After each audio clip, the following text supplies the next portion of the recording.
Well, many of us know cats are resilient. They have 9 lives, right? A family in North Texas says their new kitten is a walking miracle. Jobin Paniker shows us the positive outcome to one incredible journey. The FDA will meet this week to discuss authorization of a vaccine for kids ages 5 to 11. Now, that would open coronavirus vaccine eligibility to an estimated 28 million children in the U.S. and represent an important turning point in the nation's effort to control the virus. And while here at home, fans are watching the inaugural game of the inaugural season all over the city. Not sure how he got this assignment tonight. KV's Mike Marute joins us now. Fans starting to show up to breweries outside the stadium. Thanks, Shane. Despite a pretty clear forecast, ERCOT says they may need to issue calls for emergency conservation early next week. Eat, sit, watch TV. Yep, that'll be We excel at those 3 things. It would be the greatest life choice ever. Especially on a foggy day, right? Staying inside. Fans hope to have a little less trouble at COTA today. Yesterday, more than 100 buses canceled at the last minute. Just a scary day. Wow. Still to come on KVU News at 5:30. Senior reporter Tony Plowetsky will be live again to give us all the information on the search for the suspected shooter. I know Frankenstein just because I think I dressed up as Frankenstein one year. Because the monster mash. We did the mash. Maybe that's what we need to do over the green screen. Do a monster mash on Halloween. Just a little shimmy. I'd rather do that than, although that might be a horror movie for some people. Trial began a few hours ago with parents across the state of Texas suing Governor Greg Abbott and the Texas Education Agency. We don't, neither of us drink coffee. No. Neither of us play video games. Super avid runners. I run all the time. The CDC is saying, oops. We told you yesterday on midday the CDC had released guidelines over the weekend about how to celebrate the holidays safely.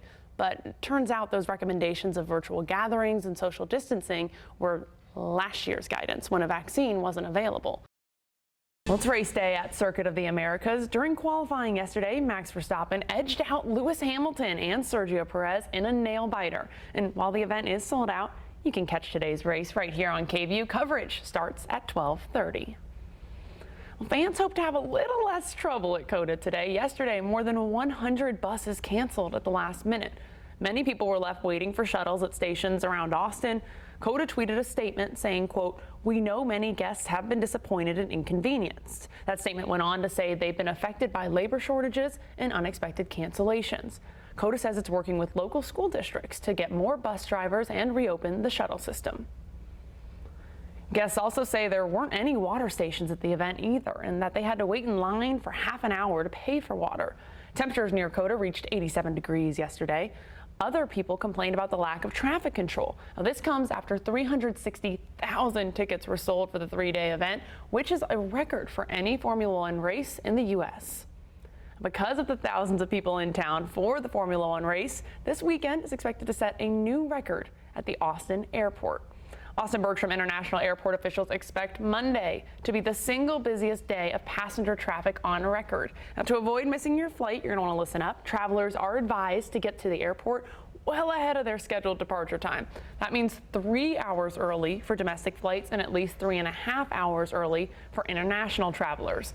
That doesn't include the time spent returning a rental car if you have one. Pack any Formula One promotional items or bulky souvenirs in carry-on bags, not checked bags, for a faster screening. The first TSA checkpoints and airline ticket counters open at 3 a.m. and you can always go to their website and check those TSA check times as well. Fans at the Formula One U.S. Grand Prix no doubt had to deal with the heat any way they could. Some people brought umbrellas, some found shelter in what little shade there was, and others tried good old-fashioned lemonade. Here's KVU's Mike Marute. The mall's lemonade stand will be serving drinks today too, so make sure to stop by, get a lemonade, iced tea while watching Formula One racing in the heat. And to close out last night at COTA, the one and only Billy Joel performed. I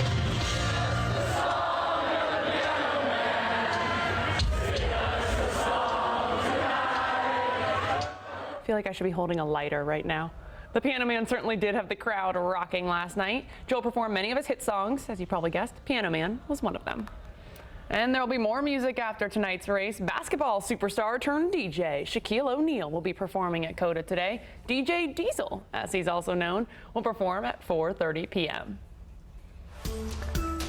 Turning now to the latest on the coronavirus pandemic, the FDA will meet this week to discuss authorization of a vaccine for kids ages 5 to 11. Now, that would open coronavirus vaccine eligibility to an estimated 28 million children in the U.S.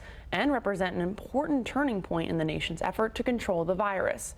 There were 3,000 new cases reported yesterday, less than 4,400 hospitalizations across the state. And while those numbers are going down, Texas did hit a grim milestone yesterday. 69,000 Texans have died from the virus since the pandemic began. This is more than 15.3 million Texans are now fully vaccinated.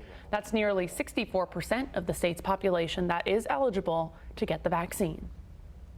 Well, flu season is here. However, one physician says Texas typically gets hit a little bit later, like end of December or January, meaning now is the time that you want to get your flu shot. And even though COVID cases are down, doctors are still pushing for people to get both the COVID and flu vaccines this year, if you haven't already. A physician with Baylor Scott & White says those cleared to get COVID shots can also get their flu shots at the same time. She says this year is especially important to get the flu vaccine since COVID is still in play. Every year we have an increased hospitalization rate during the flu season, and that's pretty typical. But this year, well, the past, and especially the years previously, our hospitals are already overrun with COVID. There's already limited beds, there's limited staffing. Compound that with flu season, it's just going to make things a lot worse for people. So that's why we're really stressing the importance of getting both the COVID shot and the flu shot. That's Dr. Nina Desai with Baylor Scott & White. She says since the flu and COVID are two different viruses, that's why you can get the shots at the same time.